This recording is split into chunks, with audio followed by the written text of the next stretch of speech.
Ladies and gentlemen, welcome back to my podcast. Now, today's topic is not for everybody. I'm just going to put that out as a disclaimer. If you are not an open minded individual, if you have not explored reality as an initiate of trying to grasp your own version of truth, then this is not for you.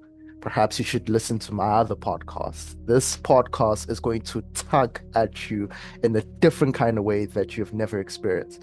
And for those who find value in this, you know what to do. Share this with your family, friends, coworkers, and everybody else that has found any kind of value from this. And without further ado, let's get started. So, the reason why I said this podcast is not for everybody because we're going to look at a matter that I believe is quintessential to understand, but yet, if it is not taken in the right way, if it is not processed in the correct way, it may become detrimental to your own growth. And that's the title of this podcast. All is mind. Now, hearing that statement, you're probably thinking, what do you mean all is mind? I see a physical universe that is independent of my thoughts and that is independent of my mental processes. Right? So, how dare you say that mind is the first principle and matter is derivative or it's a consequence from the mind? So, this is where I invite you to open your mind and let's discuss this topic. So, right now, you believe you're looking at reality. You're looking at your purview of your experience, and you believe you have some kind of perception of your reality. But you're not looking at reality itself. Every single thing that is within your purview right now is being interpreted by your mind. Every single thing that you see, every single thing that you're touching, all the love, fear that you've experienced, all of this has appeared inside your consciousness. It's appeared within a mental interpretation of a physical system. You have never experienced anything outside of it. You have never experienced anything outside of your consciousness. You have never experienced anything outside of your mental interpretations. So, what if mind isn't inside the universe in the way we've colloquially believed through our scientific endeavors? But perhaps, maybe, what if the universe that we know is actually inside a mind? Notice I didn't say your mind, I said inside a mind, because from my lens, mind is a field of mental activities. And we think we have an individual mind that is separate from other minds. Couldn't be further from the truth. Mind is a field that we are all connected to. So if you have a mind, that mind is interconnected with every single other mind that occupy your vicinity and the universe at large. Although it does not appear that way, your mind is filtered through your own experiences and your own programming and your own understanding of your reality.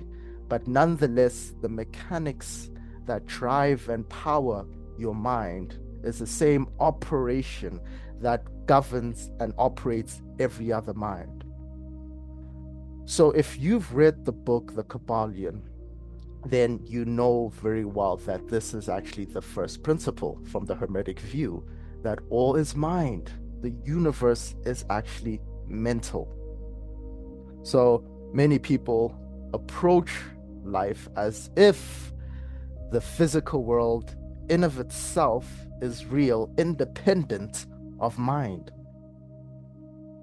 Now, it's not to say, right, that your personal thoughts have created this entire universe, but your mind itself is woven into the very foundation of existence. And in order for you to have an experience, you first need to view it from mind.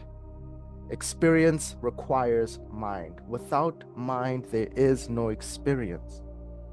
The mind is actually shaping the very thing that is being perceived when you look at the physical world. You have never encountered, you have never experienced anything outside of your consciousness. So I know this may come as a shock. You know, we've experienced many things. We've experienced interactions with other people. We experience our own body every single day. We have pain sensations. We listen to music. We see the trees. We see the skies. We acknowledge our memories and thoughts. But every single one of these events and sensations have all occurred within your consciousness. And every single event or sensation has a mental interpretation of it. Otherwise, you would not be able to conceive of it at all. Right? So, Max Planck, the godfather of quantum physics, also admitted this, that behind matter, there must exist an intelligent force. And that is the mind of all matter.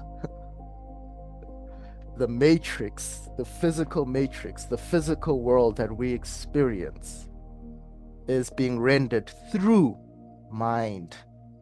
So mind is the first principle that we have to understand. And we have to understand that nothing can occur outside of mind or outside of consciousness. And this is not just a pretty philosophy or a theory in which we can just discuss on a random day when we're trying to discuss all kinds of possibilities of what life could be. No. This is a quintessential thing to understand, because once you understand that all flows from mind, then we start taking care of what we occupy in this field called mind. Because whatever it is that we occupy in this field called mind will then translate itself as a physical system in some way, shape, or form. Or not even translate as a physical system, but intervene in how you perceive those very physical systems and your own self concept, which is also generated by your mind. Every single thing is generated by your mind. All the feelings that you feel, all the sensations that you could experience, all the people that you interact with, every single one of those events transpired in your mind. I know it appears as if there was a physical process to it, but even that is a conception in your mind. You see, so this is not to try and scare you and say, oh, wow, does it mean that this physical world is not real? Does it mean that everything that I experience is some kind of an illusion? Yes and no. So Maya is the word that has been used to explain our physical world. Maya being illusion, right? However, it's not to say that your experience is not real. It's not to say that there is no objective world, but you have never encountered that objective world. The only thing that you encounter is your interpretation of that physical world. And that physical world that we're talking about, the physical world that we're experiencing, the observer can never be removed from it. Think about every scientific endeavor or all experiments that scientists have gone through.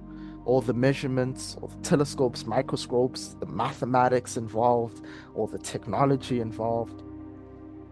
Someone has to interpret that data. Someone has to observe those measurements. Someone has to become aware of those results. This was also like proven in the double slit experiment, when the act of measurement or observation collapses the wave function into a particle. And I feel this can be applied in every single thing else. Whenever you try and measure and test and observe this universe, you cannot remove yourself as the observer. Try imagine something. Here's an experiment right now. Stop everything you're doing and try imagine yourself observing something where you are not the observer.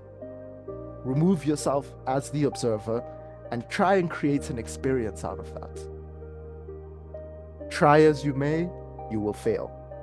And the reason why you fail is because the observer is fundamental in experience. Whatever it is that you interpret through experience has to have an observer first. The observer is the first principle. The observer is mind, right? Because mind is what translates it, or we can call it observer. We're using these words interchangeably, right? For now. You cannot remove yourself as an observer. So every single experience that you have, you as an observer are at the heart of that experience. You are at the heart of your experience, which means your experience is coming through you. Nothing is happening to you, it's happening through you. It's happening through your observations.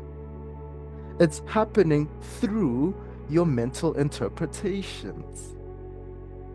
People make the mistake and think that life is happening to them, that experiences unfold and you are somehow not the cause of those experiences. And it appears that way. That's the beauty of the world and the Maya that we are in right now, is that it's so convincing, it's so alluring, it appears so real that you feel captured in that spell, right? You feel as if you are captured in this illusion where you are a physical body in a physical world. And things just happen, right? Unless you're causing things to happen. But outside of you causing those things to happen, things just happen to you. But from this interpretation, you are the observer. And for you, just being the observer, every single thing is birthed through your observation. So that does not mean that you're creating the universe, but the universe that you're experiencing is another face of your observation. Is another face of you. Right? So we have to create a distinction, right? There's reality, there's an objective world, objective reality, so we imagine. And then there's our experience of that reality. So the mediator of that experience, of that encounter, your encounter with reality, the mediator between that, the reality and your own reality, is observation. But you never encounter reality without this mediation, right? You never encounter reality without the lens of your perception, without the lens of your memory, without the lens of your expectations, your beliefs, your interpretations, and states of mind. All of these influence what reality becomes for you.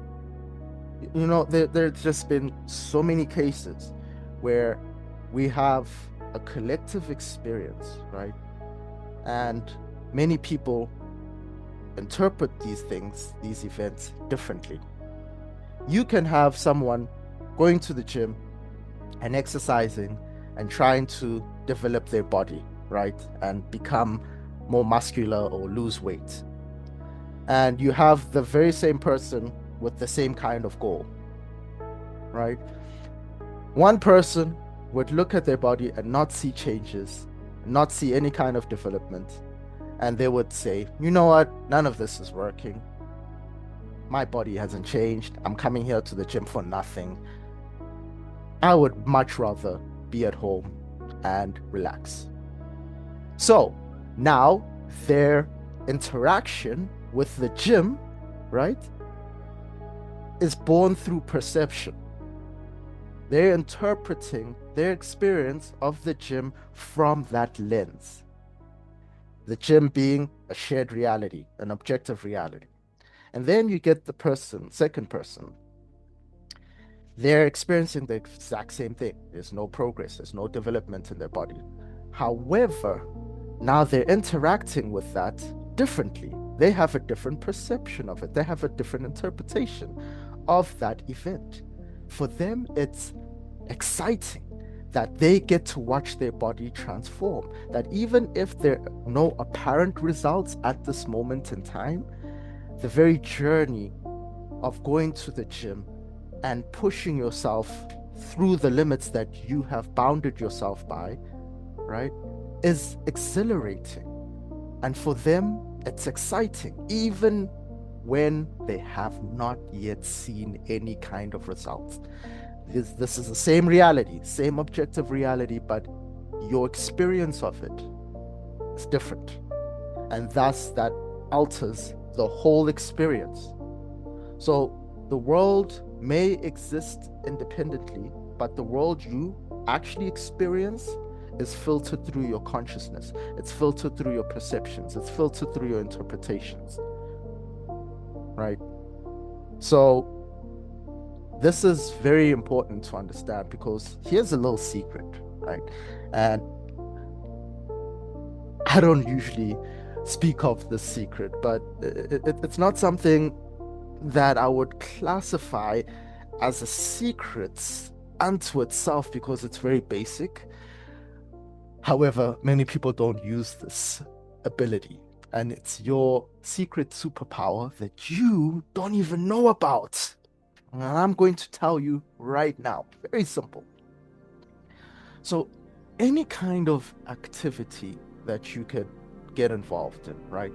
So, let's say playing sports, or having an interaction with your manager, or speaking with your partner, or applying for a job, whatever it is that you're doing, you must first create a mental concept of an ideal outcome before you get involved in the physical action of that thing. So for example, I like playing basketball from like time to time. Not really amazing, great. I'm okay. I'm all right. But one thing that I always do before I play, and the results show, right? One thing that I always do before I play is I always visualize myself scoring. Whether it's shooting a three, getting a layup, whatever the case may be, I always visualize myself scoring, right? I see the flick of my wrist and I see the ball entering the net. All net, baby. That's all I envision. I don't think about missing. I don't think about someone blocking my shot. All I think about is getting nothing but net, right? And through the process of playing, I miss many shots, right? That's just the rule of basketball. You're going to miss more shots than you make many times. However, I still identify with the mental movie that I've created in my mind of nothing but net. And upon viewing this mental movie, I'm able to play with a certain level of confidence, knowing that I'm bound to make a shot. And through doing this, I promise you, I always score. Now, I'm saying this as an average player playing amongst other guys that are like really good. And I'm able to score in every single game that I play. Doesn't mean I'm good, no. Doesn't mean I've extracted this amazing skill or power, no. I've just realized the fundamental truth about reality, that every single thing is birthed through mind. So, how about I use my mind power and envision myself doing something that I haven't done yet, but envisioning myself doing it, preparing my nervous system, preparing myself so that when it actually happens, there's no surprise to it. I already saw myself doing it already. There's no surprise. You know, there've been countless times where I've seen something happen. I've fashioned it and modified it in my mind, and I've seen it clearly. And then I experience it in the physical world, as if there's some kind of communication that my mind has with the physical world that I'm experiencing. And I'm here to tell you that there is no distinction between your mind and the physical world. They are all one process. Your mind and the physical reality that you experience is one process. They are not distinct. So, whatever it is that you envision in your mind, you're influencing matter to behave in a certain way. So, all is a matter of perception, guys. Every single thing that you experience is all a matter of perception. And if you can understand that all is a matter of perception, then you're not quick to give meaning to events in the same way that your peers label events. The colloquial belief is that when some things go bad or things go wrong, that's a negative experience. No. Who decided that? Who decided that losing money is a negative experience? Who decided that ending a relationship is a negative experience? Who decided that failing at something is a negative experience? Who decided that? I mean, we have a shared belief about it, but who decided that? Essentially, you did. You decided to view it that way. You decided to see these things as negative experiences, and thus you experience them as that. But those very same negative experiences could be viewed from a totally different lens. We could see the world from a totally different lens, where every single thing is happening for your own good. How about we believe that? How about we incorporate that kind of belief into our perception? That every single thing that happens, no matter how it looks, is serving you. It's happening for your own good.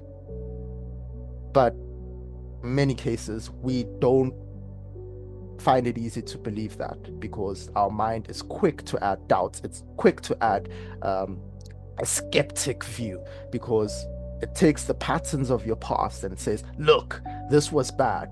This made you feel a certain way. Thus, if you experience anything similar to that, it must mean the same thing. But have you ever experienced a negative thing become astronomically positive? Have you ever lost a job and then find another opportunity that made you grateful for actually losing that job? Have you ever ended a relationship where it seemed as if that was the end all be all, I'm never going to love again, and then you meet your soulmate? Have you ever lost something and thought, oh my goodness, I really wanted that thing and now I've lost it, and then you get something better? These are all available realities, ladies and gentlemen. And they're all available through the art of perception. So there was a story that I've heard, right? Where there was a man who wanted a new stereo system for his car because he loved music and he loved playing his favorite jams. Just like me, guys, I love my music. Like, I know people like to say, oh, I can go days without listening to music. For me, music is my inspiration. It's a soul experience for me. So I understand this gentleman very well. So he loves music and he loves playing music on his stereo in his car. So one evening, there was a robber, right? A thief came in and stole his stereo. And the man came in the morning after and was surprised to see that his stereo was no longer there. And he could clearly see that it was stolen. Now, the average person would see that as a negative experience. Someone just stole something from me. I've lost something that was near and dear to me that I valued, and now it's not there. And now the void is there. And now that is a negative experience. But this gentleman did not perceive it that way. He knew that every single thing happens for his own good, no matter how it looks.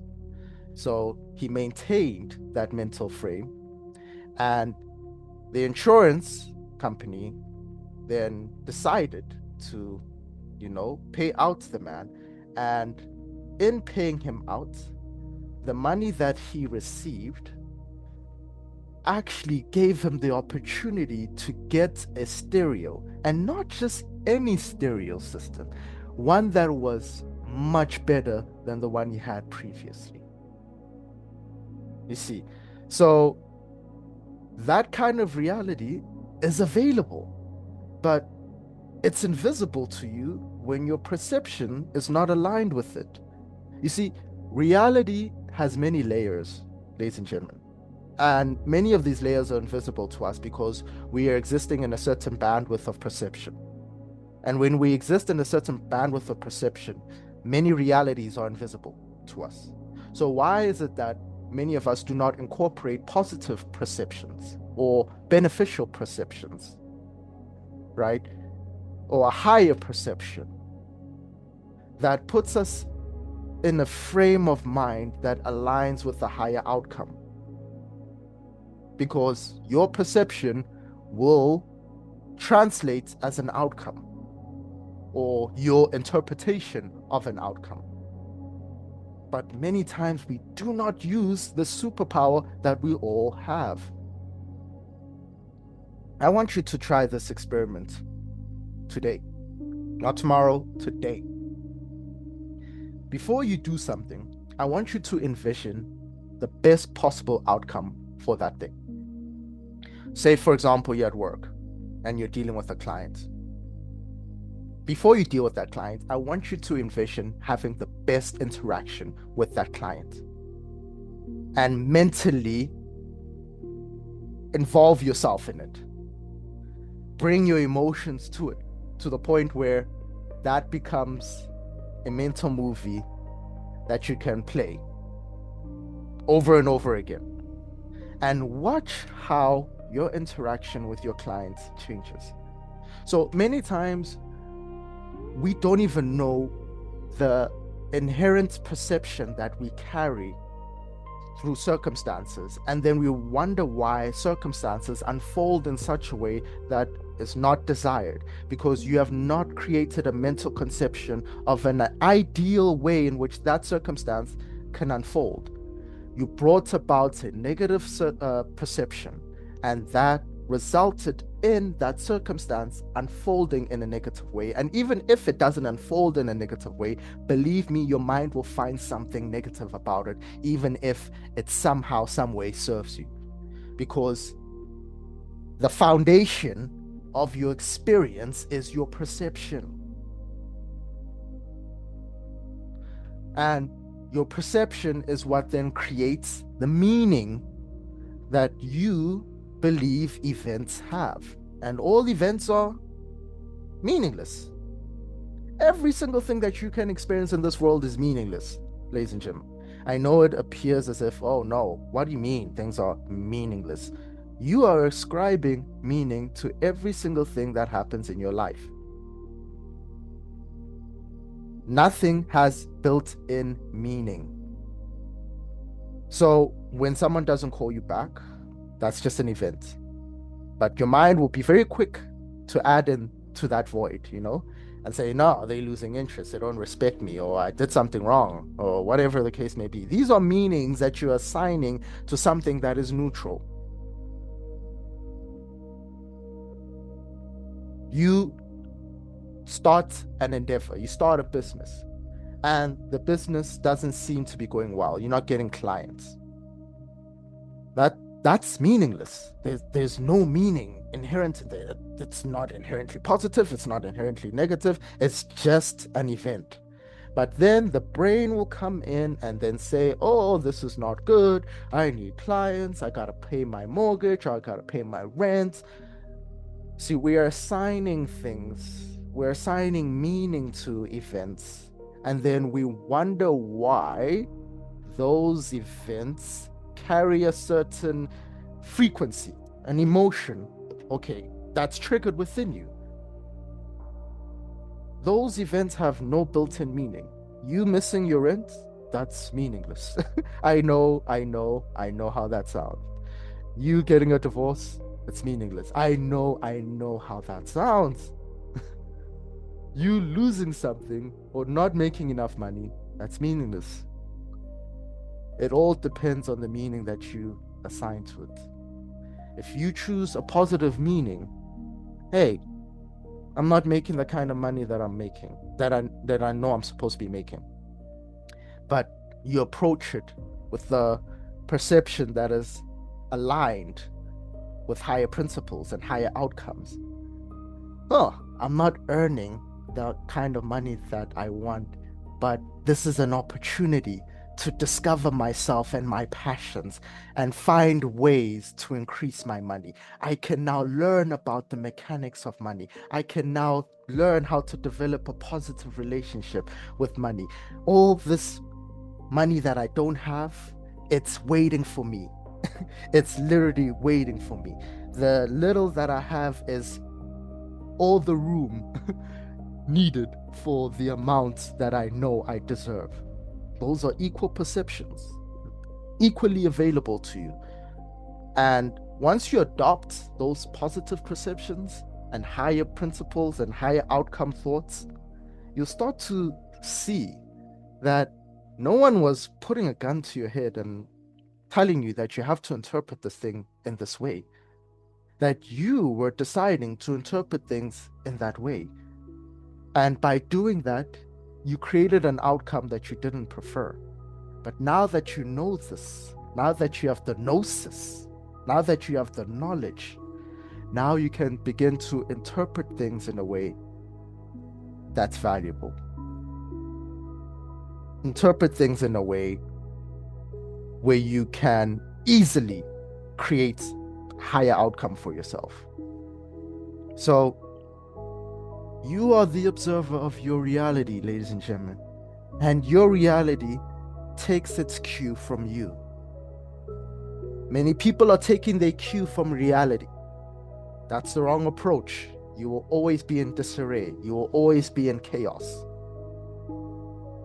Because reality has no built-in meaning.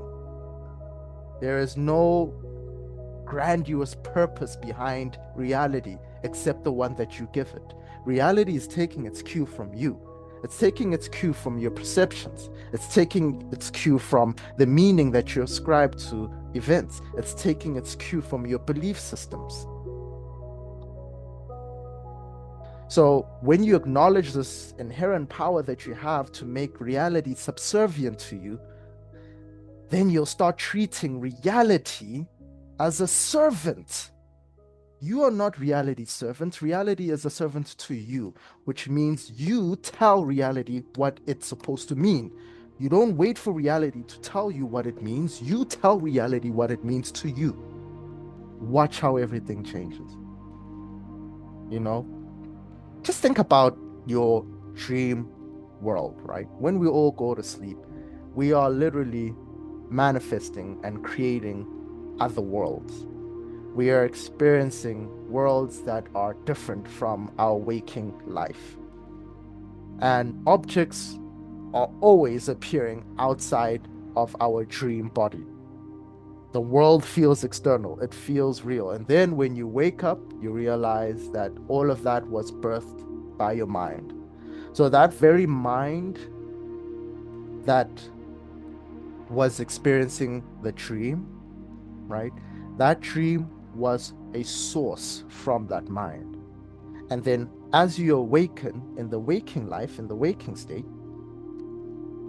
this consciousness, this observation that you always have in the background, that's the same thing as the mind in the dream. Your reality is sourced to that, is a source from that. Your observation, your consciousness is birthing reality. So you have to take control of the state of consciousness that you occupy. That is the biggest, the ultimate goal in my view. Because if everything you experience is filtered through consciousness, then your state of consciousness is the only thing that matters, ladies and gentlemen. That's all that matters. It's not events, it's not people, it's not your boss, it's not your money in your bank account, it's not your position in society. The only thing that matters is your state of consciousness, for that is where the world is birthed. That is where your perceptions are birthed. That is where outcomes are experienced. It's through your state of consciousness. Do an experiment, very easy experiment. Within you is a kingdom of God. And within you, there are many mansions. There are many states of consciousness that you can occupy. Do this experiment with me, ladies and gentlemen. Look at your inner world and look at your external world and find things to be grateful for. Create a feeling of gratitude, of deep appreciation for the internal resources you have and the external resources that you have. And upon bringing up this feeling and emotion of gratitude, just quietly observe how now your lens of perception has changed, how your view of the world has changed. Now, how you interact with other people starts to change, how you experience things starts to change, and the outcomes that you get start to change. Just by changing one thing about your state of consciousness. And the very same thing can be said if you think about something negative. How heaven and hell are both states of consciousness. Even if perhaps we entertain the theory that these are actual locations right here in our experience, in this plane of existence right now on planet Earth, right? All of this is happening in your states of consciousness. The hell and the heaven. You can choose to live in heaven, you can choose to live in hell. That is all dependent upon your state of consciousness. Right? So you have to reorganize your state of consciousness first before you try and reorganize the world. The world is nothing but a reality that is birthed through your consciousness. And your state of consciousness is determining how your world is shaping itself, how your world is presenting itself to you. So the goal is not to change the external world. The external world will change, right? We can change circumstances. And in many cases, we can change them physically. But if you're not changing your state of consciousness first, before you change the physical thing or the event or circumstance, then you're more likely to loop through that experience again. Because whatever lesson or whatever you need to learn out of that, you haven't learned. You've just changed the circumstance. And then that circumstance will find a way to repeat itself in your experience until the lesson is learned. So Once you get that understanding, and once you understand that you have this power innate within you, then you can always perform mental transmutation. That is your power. That is your power, ladies and gentlemen. Your fear can be changed into courage. Your resentment can change into understanding. Your despair can be transmuted into possibility. All lead can be transmuted into gold. You have that power. You are an alchemist and you can change your circumstances by understanding that all is mind. Every single thing you experience will be first rendered in your mind. Take care of that first and watch how things external, outside of you, quote unquote, will sort itself out. Don't take the approach of physical reality first and then my mental second. No, that's the wrong chain of motion. It's mentality first, mentalism first, and then circumstances, and then the physical world. So maybe the all is mind is not to say that you're creating reality as it is. You are, but not in the way that you imagine. It means something deeper. It means that everything that you've ever known in life has always appeared through consciousness. So if you take care of your consciousness, ladies and gentlemen, reality will take care of itself. All is mind. And upon understanding that, you become a master of your reality. Just imagine living this reality like a god in human form, constantly rearranging matter in your own likeness, in your own image, through how you've conceived it to be, because reality is subservient to how you perceive it. So, hopefully, you guys have found this insightful, valuable. You know what to do. Share this with your family, friends, co-workers, and every single body else that will find this valuable. And to end it off, as I always end it off, for those who seek, seek no more. For in the present, we find it all. Thank you very much, guys.